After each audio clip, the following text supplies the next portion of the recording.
Hello and welcome to my final blog post for CSC-355. In this video, I'll be covering the shaders and materials mission. And I'm going to just start out with the demonstration.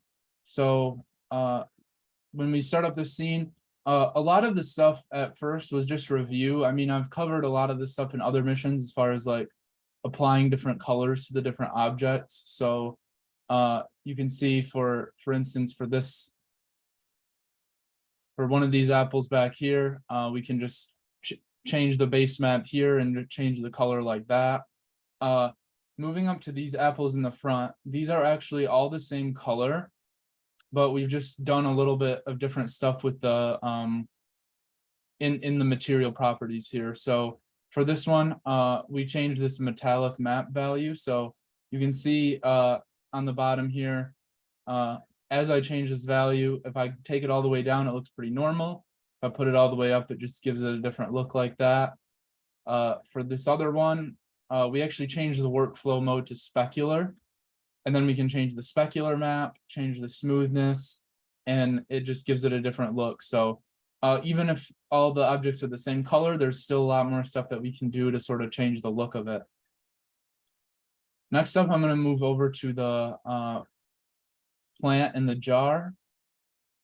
So looking at the jar first, again, we kind of have the same stuff here. This time we change the surface type to transparent instead of opaque and change the render face to both.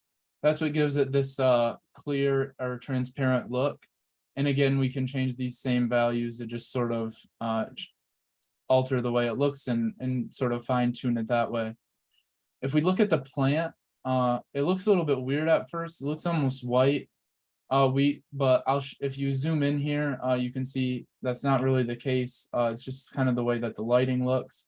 And if we go really close, you can see the detail there. I was really impressed by that. I think it's pretty cool how detailed those textures can be. What we did to do that is basically they provided a texture map here, so you can just apply the leaf one there, and that's what makes it look like that. Going a little bit further into the textures, I'm gonna zoom in on Ellen over here. First of all, if we go to the occlusion map here, if we turn this all the way up, you can see how it just kind of adds like those shadows in there. You can see it like around her collar right there, and then also in her arm over there. Like as you change that value, there's just kind of more shadows. And then if we zoom out a little bit, like these maps here, these texture maps, we could just change them like this. And if we select one, it'll just kind of change the color of her outfit like that. And then that's kind of a similar thing that we did to the kettle, just kind of changing the different maps and stuff like that. Then the next up was the shining apple here. I'm going to enter play mode really quick so you can see it shows the effect a little bit more clearly. And so next I'll go into how I achieved this look for the apple. And so what I did was, if you go into, like, you'll have a shader graphs or a shaders folder, you can right click on create shader universal render pipeline and then lit shader graph. That's what I did for this one. And as you can see, there's kind of a lot going on here, but I'm just going to walk through it one step at a time. So we have a couple of different gradient noise things happening here. And basically this one is going a little bit slower, the one on the bottom, because it has this divide function here. So it's just, you could change this value, and right now it's going twice as slow as the one on the top. And then when you multiply these two together, it kind of overlays them like this to create this cool little effect. Here we have sort of the same thing. We're dividing one of them, and this basically just lets us scale it. And then over here is where we're doing a multiply with the tint color.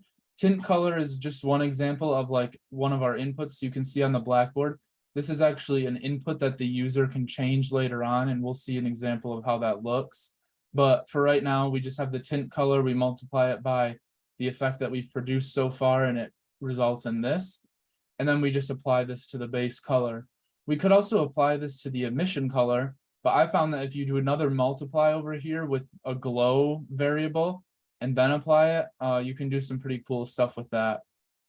And so again, there's a lot of stuff that you can do with the shader graphs more than you could just do in the inspector window. And then once you've made all your changes, you can click Save Asset. And then when you go back to your game, I'm going to enter play mode one more time. You can see here, then now here's like those same variables as before, and we can change them. So if we take the scroll speed up, you know, we can have it looks like it's scrolling faster. We can do a similar thing with the glow. So we can up this and change how bright it is and stuff like that. And then we can also change the color, which is pretty cool. So that's just a brief overview of, I guess, how all the different shaders are applied in this whole scene here, as well as just a quick overview of shader graphs. From there, we were instructed to create a still life scene. I'm not going to spend too much time on this. I was inspired by the Golden Apple to do a Minecraft still life scene. And here, I'm not going to spend too much time on this. Basically, all the different things that you see here have custom materials. So everything from the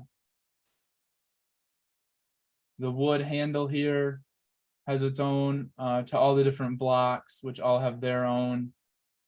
And obviously the apple, same as before.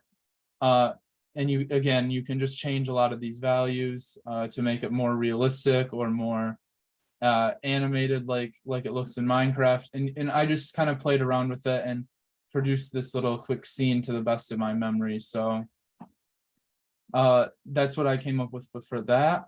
And I think that covers almost everything. The last step was to apply shaders and materials to the guided project. To show how this works, I'm going to enter play mode really quick, turn the volume down, and you can see our flag here is now waving in the wind, which is something that we just added in for this mission that was not there before. And so to accomplish that, I'm going to walk through the shader graph for this one as well. The really big difference with this one is the sine function here. So we know that sine waves kind of go alternating, or like between 1 and -1. So that's what will allow sort of the back and forth motion. We have a split and then a combine here, which basically just changes it so that only one of the axes is, you know, alternating back and forth. It's not like all of them.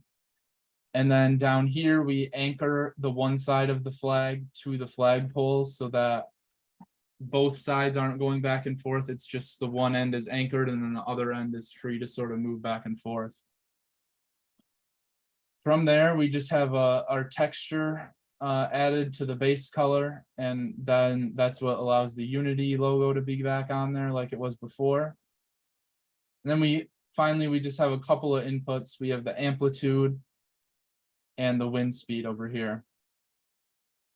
And so again, going into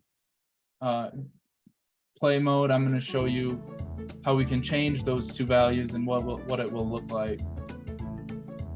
So our amplitude, it looks a little bit weird. It kind of stretches the flag out. I was hoping that I could add like more ripples into the flag, but I just wasn't able to figure that out. Every time I tried changing the amplitude, it just stretches it out. And if you do something crazy like this, you can see it really just does that. So I couldn't really figure that part out, but nevertheless, it still looks pretty good like this. Sorry, let me change that volume. It's getting kind of annoying.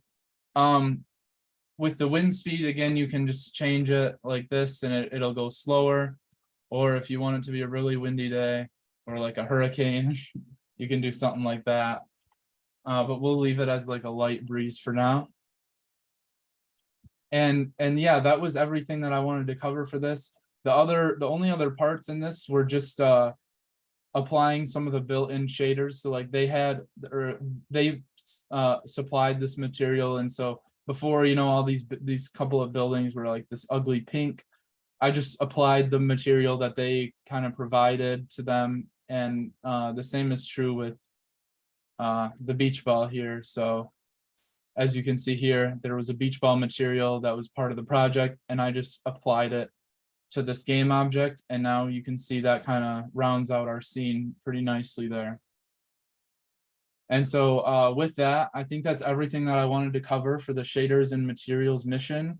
And like I said, this is my final mission. I've fulfilled all the requirements for all the questing points, as well as the Jack of all trades achievement.